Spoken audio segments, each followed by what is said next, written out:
السلام عليكم. كل سنة وانتم طيبين، ويا رب السنة الجاية تكونوا عاملين كل اللي نفسكم فيه. ادي اول يوم في السنة الجديدة 2015. لفيت لف في 2014 يا جماعة، وقعدت الف قابلت وناس زعلت مني وناس كلمتني كويس. الحلقة دي هتكون ل 2014، غير طبعا الحاجات الأساسية اللي عندنا مذاكرات التاريخ، والنهارده ما فيش صيت كاميرا عشان أول يوم في السنة. ما حدش عمل حاجة غلط، المصريين ما عملوش أي حاجة غلط. وهنجيب لكم بقى كل الحاجات اللي بيجاما راح يعملها في 2014. عمل إيه؟ خلينا نشوف. هطلع فاصل وارجع لكم اكمل لكم بقى بقيه اللف بتاعي. فاصل.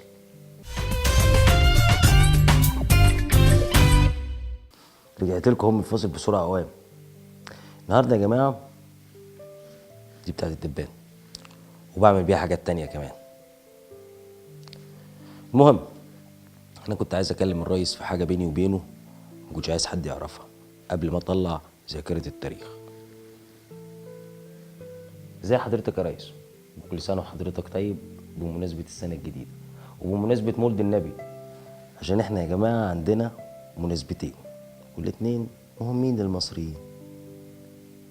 ليله راس السنه الميلاديه وكل سنه واحنا طيبين، ومولد النبي وكل سنه واحنا برضو طيبين. ممكن اتكلم بقى مع الريس؟ يا ريس، حصل حاجه غريبه كده، يعني هي مش غريبه قوي بس انا هقولها. انا قلت اقولها بيني وبين حضرتك عشان محدش يسمعنا. انت عارف الحيطان ليها ودان يا جماعه. بس مش من اللائق ولا من الضروري ولا من المهم ان كل اعلامي يا ريس يقول لك الريس قال لنا الريس قال لنا. قال لكم ايه الريس وقال لكم امتى؟ وكل واحد بيطلع يتحدث حديث عن لسان حضرتك بشكل او باخر، وده مش المفروض يحصل. مع احترامي طبعا يا ريس لاختيارات حضرتك، بس هو حضرتك مش محسوب على حد، انت بتاع كل المصريين. فما ينفعش السيد المذيع او الصحفي اللي انا بحترمهم شخصيا يطلع يقول لك الريس قال لنا. هو الريس قال لكم انتوا ما قالش بقيه الشعب؟ ايه التفرقه العنصريه دي يا ريس؟ انت تقول لهم ليه؟ ما تقول لنا احنا. ولا انا كلامي غلط؟ لو كلامي غلط قول لي انت غلط يا علي. وانا مش غلط، اي مذيع يطلع يبقى بيان رسمي، لكن الرئيس واحنا مش عارف فين قال لنا، واحنا بناكل في المطعم الفلاني قال لنا. ما خلاها بلاش الحواديت الجانبيه دي يا ريس بعد اذن حضرتك. اي حاجه تتقال عن لسان حضرتك تتقال من حضرتك. وده كان تعقيبا على مذيع انا مستغربه جدا. والله حسسني ان هو حاطط ايده في جيب البدله بتاعه الرئيس ماشي جنبه طول الوقت. دي كانت حته كده من على طرف المعلقه.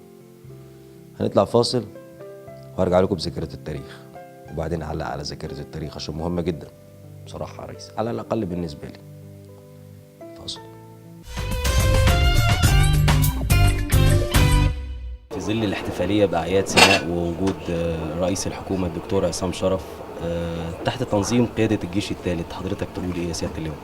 الحقيقه طبعا انا برحب بيك من اول في نطاق الجيش الثالث الميداني، وبقول انه خطوه هايله جدا من رئيس مجلس الوزراء الدكتور عصام شرف انه يبدا لقاءاته في او جولاته الميدانيه في المحافظات، انه يبدا بمحافظتي شمال وجنوب سيناء.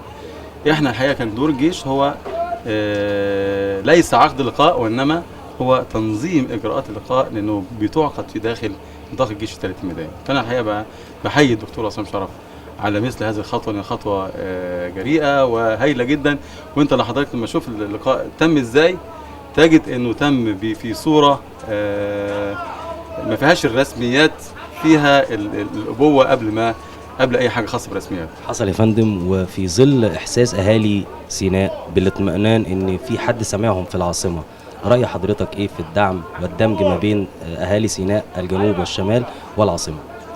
والله انا بقول برضو انه عقد اللقاء ده لشمال وجنوب سيناء في مكان واحد يدل على ان شبه جزيره سيناء هي بالرغم ان هم محافظتين، ولكن وكانوا قبل كده 3 محافظات، لكن جمعهم في مكان واحد يعني، وتحت تحت قياده او لقاء واحد مع رئيس مجلس الوزراء. ده معناه انه الاثنين سواء الشمال او الجنوب هما اهل واحد لجزء كبير من جمهوريه مصر العربيه يجب ان يكون او يجب ان يشمل الرعايه.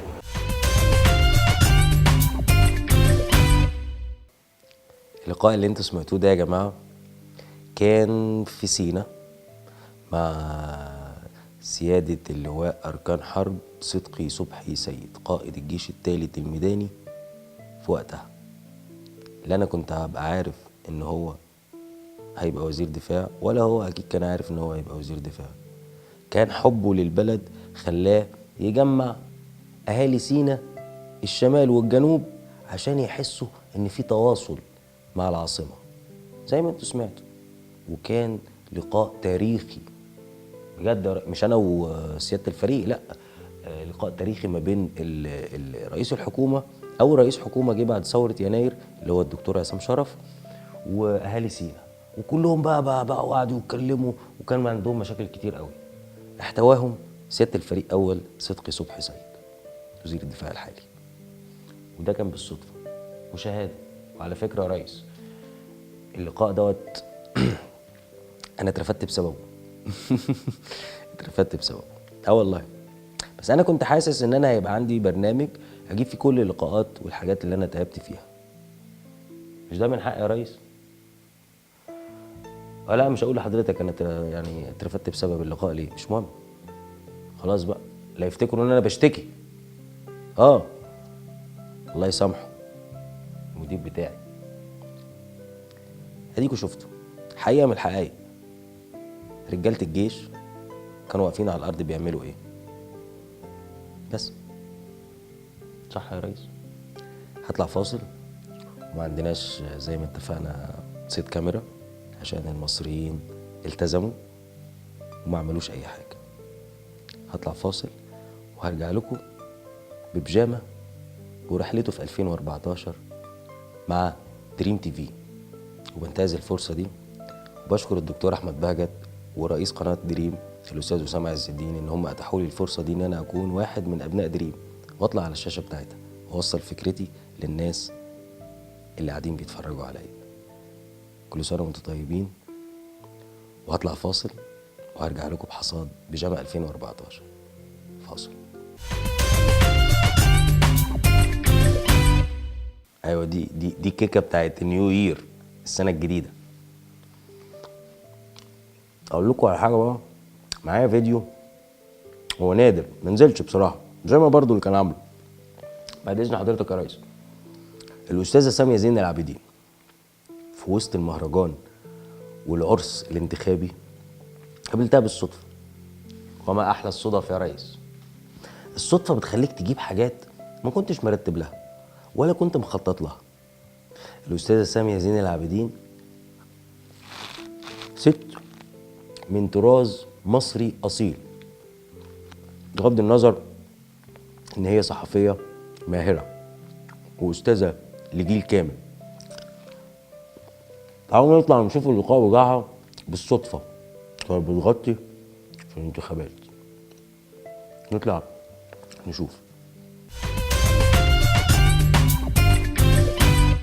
استاذه ساميه زين العابدين معانا النهارده في قدام مدرسه المقريزي.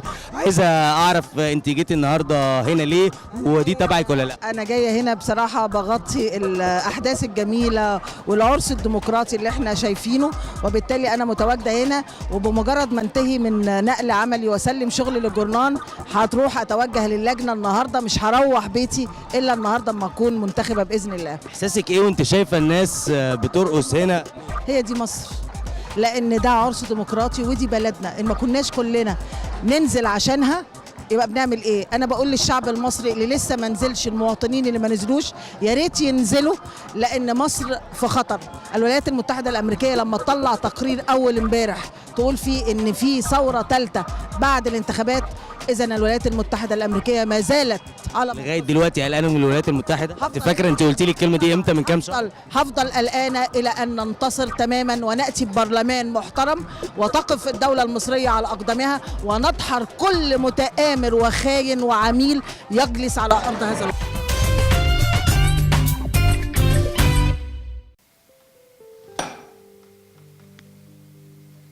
ده كان لقاء يوم الانتخابات. ازيكم يا جماعه؟ في نفس اليوم، اصل في دبانه مرخمه قوي قوي والله العظيم، دي سادس حلقه بلاقيها في اللوكيشن، عشان كده جبت لها دي. في نفس اليوم اتكلمت مع ست في مقام والدتي ولها كل تقدير واحترام، ولكن هي ما فهمتش الفكره وغلطت فيا بصراحه. والله يا ريس غلطت فيا. كان في يوم الانتخابات، رغم كده انفعلت عليها وانا بقرر اعتذاري ليها، وكانت شاهده الاستاذه ساميه على الواقع. حبيت اجيب الموضوع عشان انا حاولت اقول لها ان يعني حاولي تستوعبي الفكره، يعني هي حريه شخصيه، يعني البيجامه حريه شخصيه. ما رضيتش وغلطت فيها تاني. على النقيض بقى لقيت ستات برضه، لا بس المره دي في مقام اخواتي البنات بقى، قالوا لي ما تزعلش، وانا ضميري انبني. يعني رحت اعتذرت لها وضميري انبني.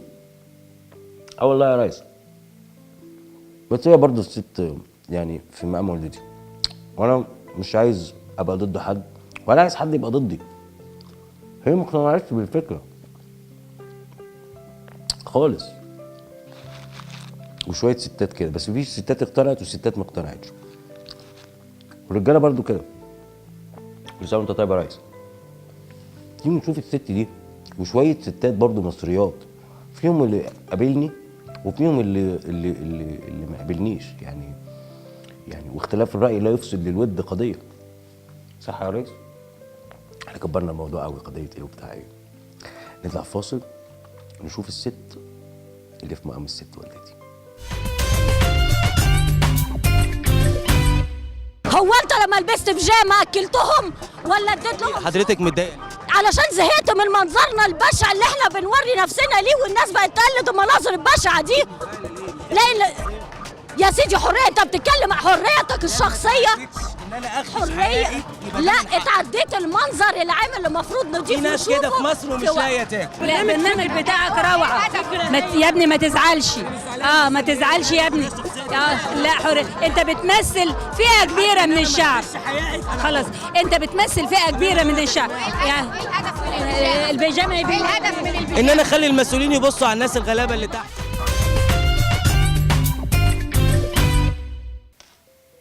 اليوم ده بقى يا جماعه اللي انتوا شفتوا فيه الفيديو ده، هو كان اليوم اللي انا اتضربت فيه. وسياده الريس جاب لي نضارتي لما وقعت يعني.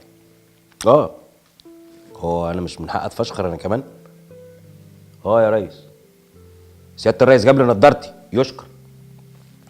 طبعا دي ما فيهاش كذب، ولا انا بقى كنت قاعد مع الريس وبفشر عليكم، ولا قاعد بنتعشى، ولا كنا رايحين الاوتيل، ولا واحنا في السفريه بتاعه الصيد، ولا اي حاجه. اقول لكم شفتوا انا بتضرب والريس بيجيب لي نضارتي. متشكرين يا ريس. انا بلقح على الكلام على الناس اللي بتقعد تتكلم تقول لك الريس كان معانا، الريس كان معدي من قدامنا، والريس قال لنا، والريس استشارنا. بقول لهم يا ريس، وانت مش محتاج تقول بصراحه، انت عمال تقول من تحت لتحت بصراحه يعني. والله يا ريس. المهم ممكن افكرك بموضوع النضاره. كان في 2014 سحلت انا في 2014 ده. والله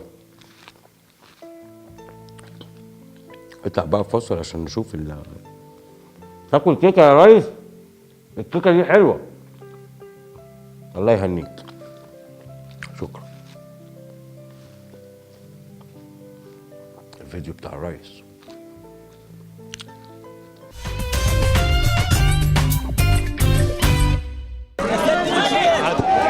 عدي عدي عدي عدي. يا ساتر.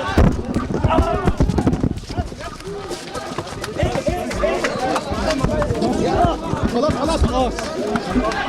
يا ساتر المشير. نطرتي نطرتي نطرتي. طب استنى دقيقة. عدي بره عدي بره. المشير. ربنا ينصرك يا سيدي.